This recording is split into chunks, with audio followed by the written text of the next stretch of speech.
You've been told to hustle, lean in, and shatter the glass ceiling. And you did. You've built the career, chaired the meetings, and mentored the next generation. You have the spreadsheets, the 5-year plans, and the LinkedIn profile that proves you are a force to be reckoned with. But when the house is quiet and the glow of the laptop fades, does a little voice whisper, "Is this really it? Is this all peace is?" Hi, I'm Teresa, but those close to me call me Reese. As a certified financial coach and a certified YNAB coach, I've worked with so many powerful women who feel this exact way. The world tells you that financial peace comes from the next big promotion, the next big client, or that one aggressive investment. But what if the key isn't in another color-coded chart, but in a quiet, sacred space? What if the secret to soul deep financial peace isn't about hustling harder every day, but about aligning differently? This isn't about throwing away your ambition. It's about you anchoring it. Today, we are exploring just five daily habits rooted in biblical wisdom made for the busy professional woman like you. These aren't just more tasks for your overflowing already to-do list. Think of them as spiritual routines, small hinges that swing open massive doors to divine favor and unshakable financial peace. This is where your faith and your finances really get to hold hands, hand in hand. Let's start with the first moments of your day. Before all those emails, before those long meetings, before the world starts demanding things from you, there's a sacred window that you have. The first habit is the morning awareness prayer, and it mixes practical oversight with spiritual surrender. And here's how it works. While you're sipping your morning coffee, either on your way home, on your way to the office, or wherever your place of work, while you're just sipping on that coffee, take just 2 minutes to open your banking or your budgeting app. Don't judge, don't panic, just look. See what you spent yesterday. The goal here isn't shame, it's awareness. The Bible says to know the condition of your flock. And in our modern world, our finances, that's our flock. You can't manage what you don't look at. This simple act of daily tracking is a huge step toward taking control, especially against the emotional spending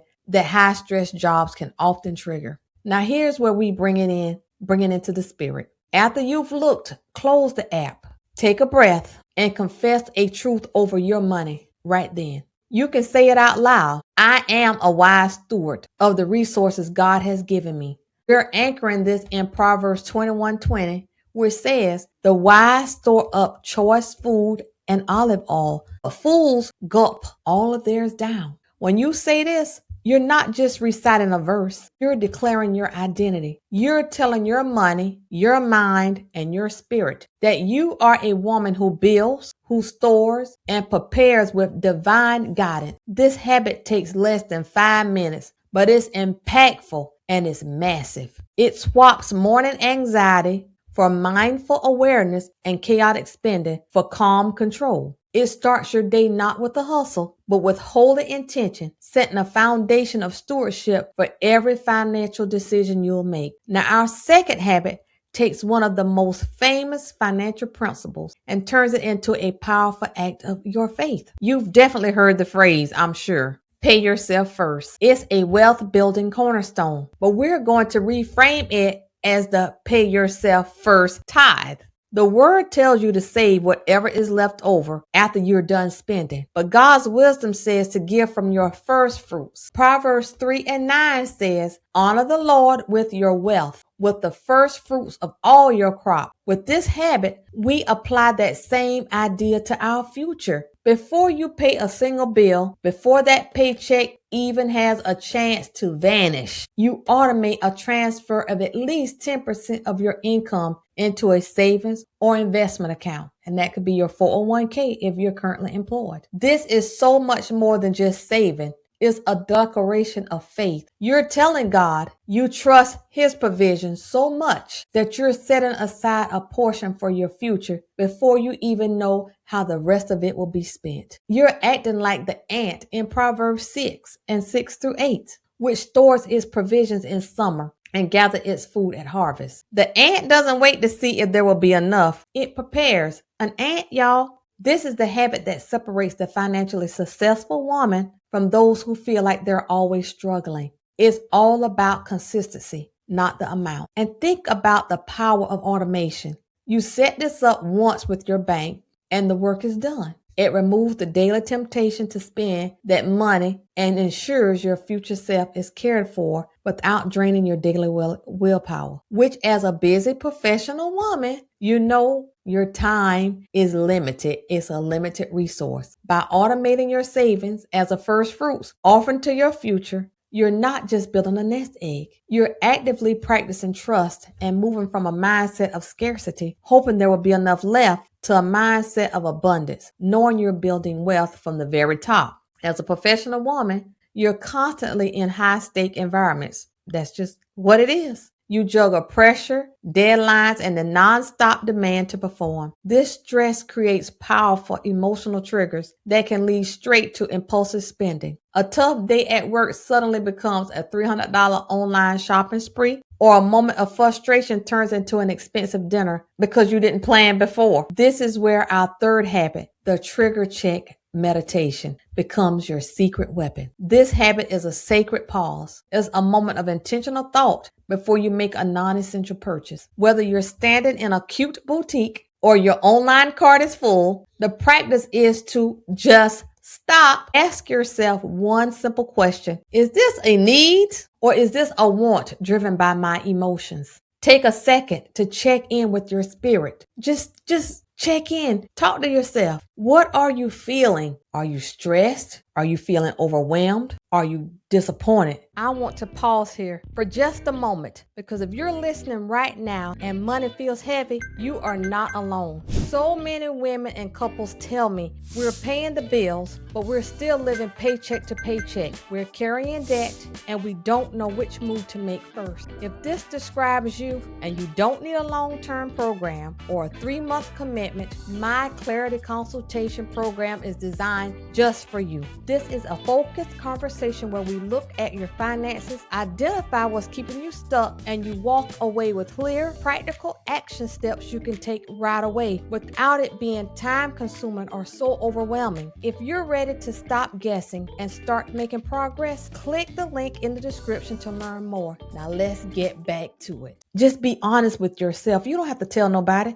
Talk to yourself. Emotional spending is an attempt to fill a void that money was never designed to fill. It gives you a quick dopamine hit, but usually leaves you with a side of regret. Here's the spiritual part. After you name the feeling, you bring it to God. You can offer a simple prayer like, God, I'm feeling whatever that feeling is. God, I'm feeling that right now. Guide this decision. Help me be a steward of your resources, not a slave to my feelings. We anchor in this in wisdom, in the wisdom that comes in Ecclesiastes, which talks about dividing your portions and making wise investments. Your money is a resource to be invested wisely, not a quick fix or a bad mood. This isn't about depriving yourself. It's about redirecting your focus. It's not about saying no to everything you want, but about making sure your yes is intentional and lines up with your long-term vision. Sometimes you might still decide to make the purchase, but not out of an unconscious decision.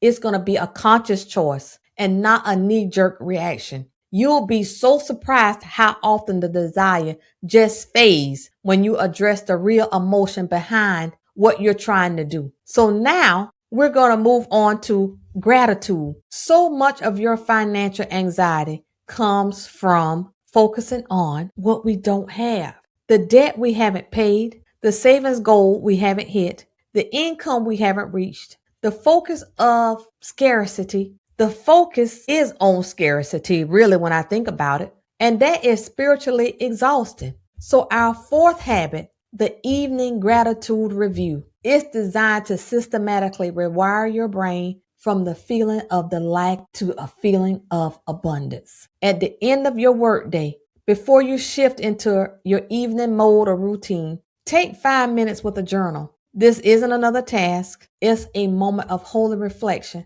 that has 2 parts. First, list 3 financial wins or blessings from your day. One could be, I didn't spend anything. They don't have to be huge. A win could be that you packed your lunch instead of buying it. It could be resisting an impulse by thanks to your trigger check meditation. It could be simple gratitude for the income you earned that day or for a discount you found at the store. The key is to train your eyes to see the provision that's already around you. Second, after listing your gratitudes, speak a powerful truth over your financial future. We anchor this in Proverbs 22:7, which says, "The rich rule over the poor, and the borrower is slave to the lender." You will write or say, "I am a lender. I'm not a borrower. I am walking in financial freedom and breaking every single chain of debt." This isn't just wishful thinking. It's a declaration of your future. You are speaking to where you're going, not just where you are. This evening ritual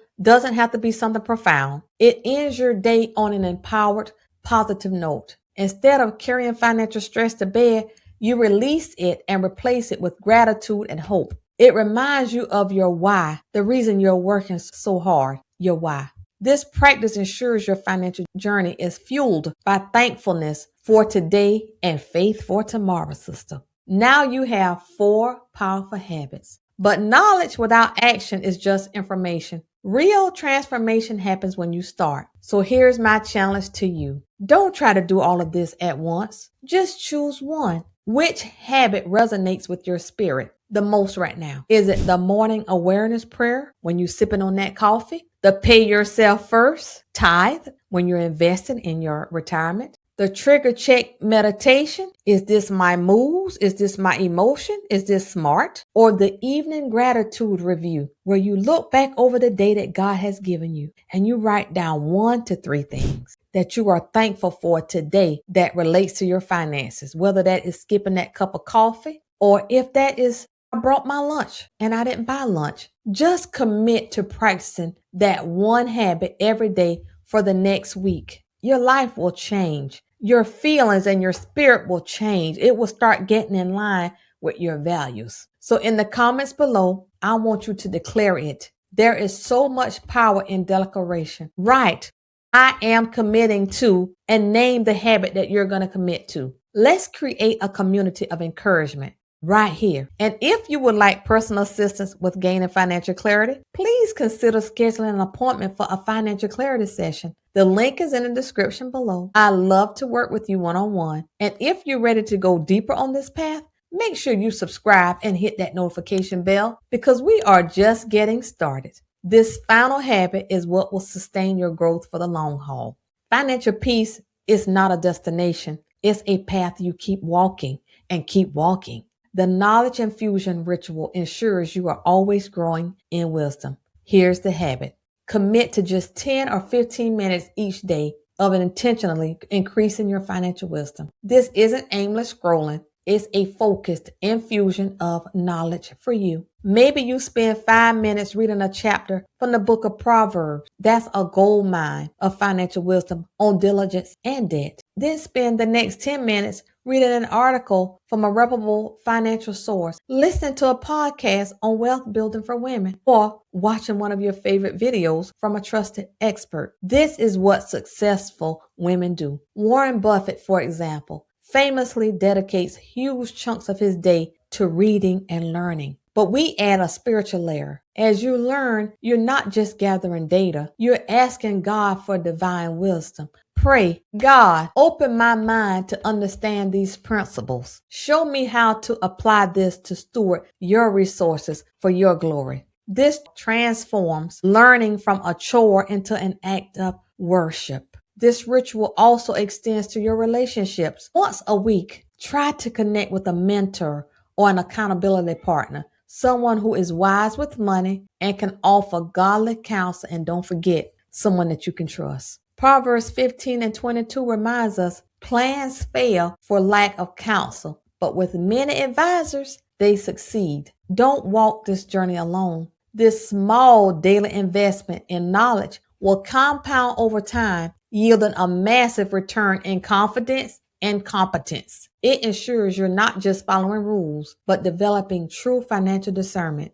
You become a woman who isn't intimidated by financial jargon and who can build a legacy of both wealth and wisdom. So these are the habits. You might want to stop and write them down. So here are the habits: the morning awareness prayer, the pay yourself first tithe, the trigger check meditation, the evening gratitude review, and the knowledge infusion ritual. But notice the real theme here. I want you to notice it. This isn't about more spreadsheets or more hustle for you. It's about creating small, consistent spiritual routines that align your heart, your mind, and your money with God's way of doing things. True financial peace doesn't arrive when you finally hit a certain number in your bank account. It comes when you know deep in your soul that you are faithfully managing the resources you have been given with wisdom, with gratitude, and with a deep reliance on your ultimate provider. You are a powerful, capable, and ambitious professional woman. Don't forget that. By bringing these habits into your life, you are inviting the ultimate partner into your financial journey. You are choosing heart over hustle, peace over pressure, and divine alignment over worldly striving. Just start with one habit today and watch how your finances and you can transform from a source of stress into a testimony of His faithfulness. Thank you for spending this time with me. Remember that you are more than capable of building a life of both professional success and profound financial peace. I'm cheering you on, and I will see you in the next video, or you will hear me in the next podcast. Thanks again for listening or watching. See you next time.